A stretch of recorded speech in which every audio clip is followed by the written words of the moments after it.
Welcome back to Let Me Dansplain, the only kink positive podcast exclusively for the Church of Jesus Christ and the Latter-day Saints. I'm your host, Stormy Daniel, and today we will be talking about the hottest Mormon rap groups on the south side of Utah suburbs. But first, I will review Peyton Thomas's review of secular band Hovvdy and their 2019 album Heavy Lifter. This review gave a 7.4, which was, fine this an album like this is never going to get above an 8. I really like this album. This one, and there's a more recent one in the last 9 months or so. And yeah, I think I'll read the first blurb here. The duo's third album is a nostalgic indie pop rumination on the suburban teenhood that thrums with hopeful energy. The best songs are like dispatches from a cracking cocoon. So in the first paragraph here, Heavy Lifter, the third album from Austin Pillowcore project Hovvdy, is a frothy young adult Billings Roman of a record suspended in the moment between first discovery of love and first brush with heartbreak.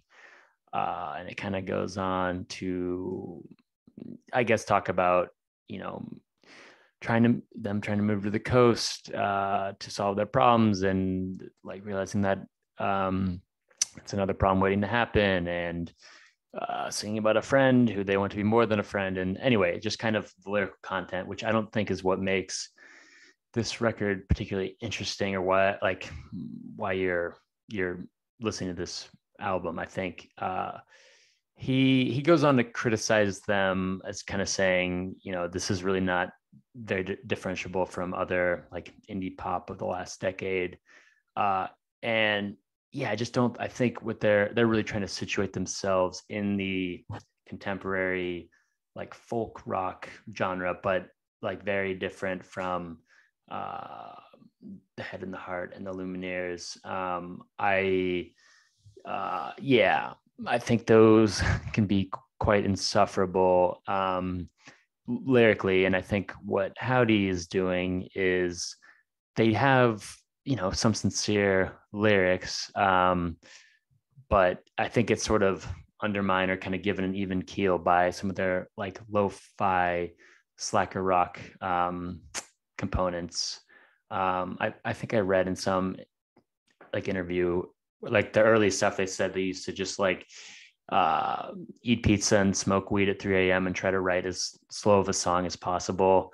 And you kind of they've definitely graduated from that, especially in their newer album, the one I'm not talking about right now, True Love. It's a lot more just upbeat and a little more ballady. But yeah, you kind of get the slacker, I guess, pillowcore is what we're calling this. And yeah, so I think it's sort of the offset for, just some of the sincere qualities that come with a folk record. And I think they succeed in kind of, bringing a unique aesthetic kind of by doing that. And I think another thing that they're doing that's interesting, that's very different from the other contemporary folk stuff is, I call it ad lib folk. I call it FAUXLK, faux, not real folk. And the ad lib being, insert 1970s American car, insert blue collar job, insert any sort of landscape adjective, and you have a 2017 folk song. And so yeah, I think a lot of it is the contemporary folk genre relies on sort of this nostalgia for a past that they early 1900s, early industrial revolution past that a band from Orange County who probably played Fortnite for 13 hours before their show is talking about working in the coal mines or something. So anyway, my point is that there's a feeling of nostalgia that's inherent to the folk genre, I think. And I think where Howdy's interesting is they're not they're not interested in that. It's more just almost mundane nostalgia of their past. Like what is this song? The song Sudbury is the last song. Just kind of it's kind of a coming of age. How do I get there? Coming of age song. Just it's non-specific, but it talks about like miss my dad, proud of him, the life he's had in the ICU for 10 days. Just and then there's kind of this refrain of like being a baseball star in the front yard, Texas Rangers shortstop, going to be a baseball star. So yeah, I think it's more just like kind of boring, mundane, but also like ubiquitous. Every kid wanted to be who played basketball wanted to be Kobe or something, and it's just like, yeah, this is like a legitimate suburban kid's like childhood coming of age, is like leaving leaving that dream behind and like tending to your sick father or something. So yeah, I think that's where like, okay, this is like real, and this like the sincere elements within this are legitimate, because it's not just like guy in a, I don't even know what the hat, the hat with the brim all around, just belting like what's the song, like Rivers and Roads. That's like, I think that's like the whole song. It probably has like 87 million views. Okay, I'm like all over the place now. Where are we going? Okay, so I went through that.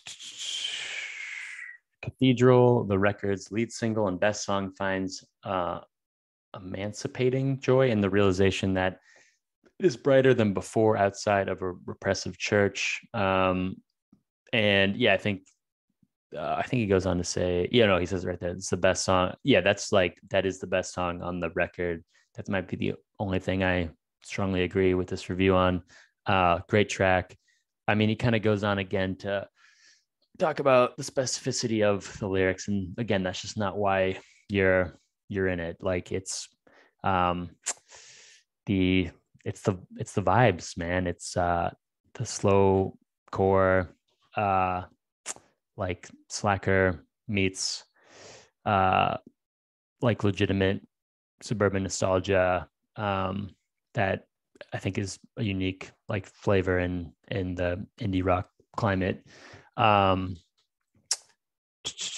Okay, yeah, he pulls out a lyric on Water Gun: expressions of devotion tilt from the naive proclamations of a little kid toward a newfound grown-up understanding of love as an act of service.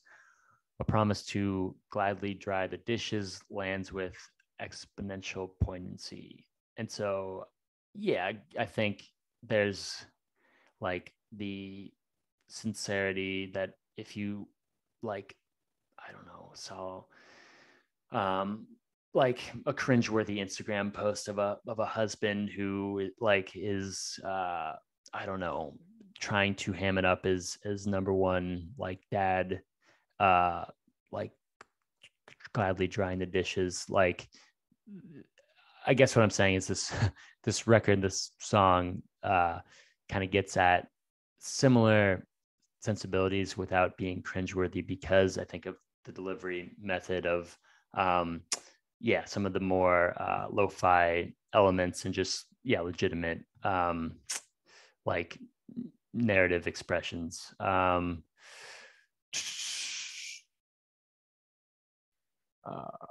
Okay.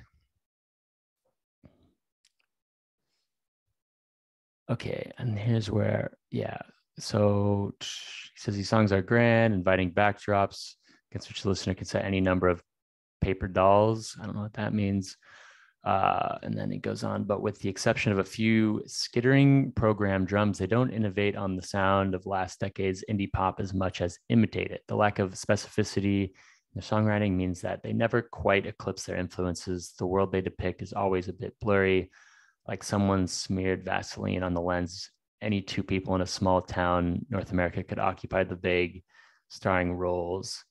And so, yeah, I guess it doesn't seem like he gets that that's the point. I don't know what other indie pop bands he has in mind. I feel like that's like, I mean, there can just be 100 subgenres there, so it's just kind of a throwaway critique.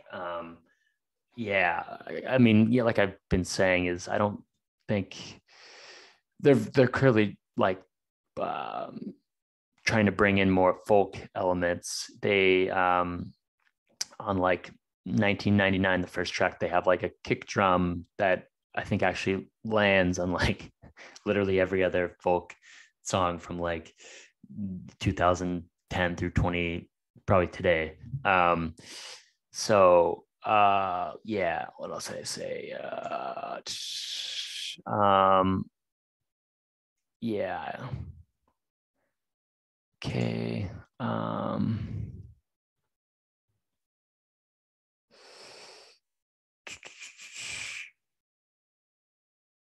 Okay.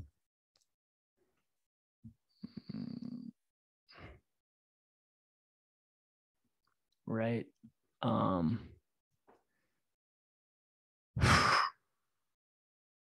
Okay. Oh yeah, I wrote. I did my homework and tried listening to the song "Ho Hey" from the Lumineers, and I ended up ordering a hit on my own life before the song was over. And luckily, the hitman was an FBI agent, so ended up killing my neighbor. And then, the song eventually ended, and I hooked myself up to my car battery, did a little electroshock therapy. And I've forgotten about it. Just so you know, my credentials, like I did my homework. I've listened to 20-second bits of these other bands I've been making fun of and punching down on, just so you know where I'm coming from. Yeah, I think I end up like making more notes than I talk about, or I kind of blur them all together. But yeah, I think that's the gist of it. Am I ready for this? We have another giveaway. This time, it's another NFT. Let's see. Oh yeah, wait. Okay, before that, am I going to do this? No, you can listen to this on your own. I was going to play a bit of 1999, but you can play that on your own later. Okay, so we're doing a giveaway. Let's see. Why can't I? Okay, I can share my screen in a second there. Okay, we're there. Okay. My okay. So we have a giveaway. We have an NFT of a Labradoodle leading an anti-racism seminar for Raytheon Technologies. And listen up, folks. Like, as climate change is looming, as supply chain issues threaten the abundance of basic necessities, something like this is going to be a staple in your portfolio. If we reach apocalyptic times, this is going to be a great bargaining chip for like the last piece of bread, in your community. So yeah, if you just leave your banking info in the comments, like, should be pretty simple, just like account number, routing number, social security number. You'll be entered for a chance to win. And can we get that up on the screen here? Oh, that is just beautiful. I'm gonna share it for just a second, but no screenshotting this, because this is a one unique image, so don't do that, please. Okay, and here we go. Just absolutely beautiful Labradoodle leading an anti-racism seminar for Raytheon Technologies. That'll do it for this week's episode. Take care and join me again next time. Bye.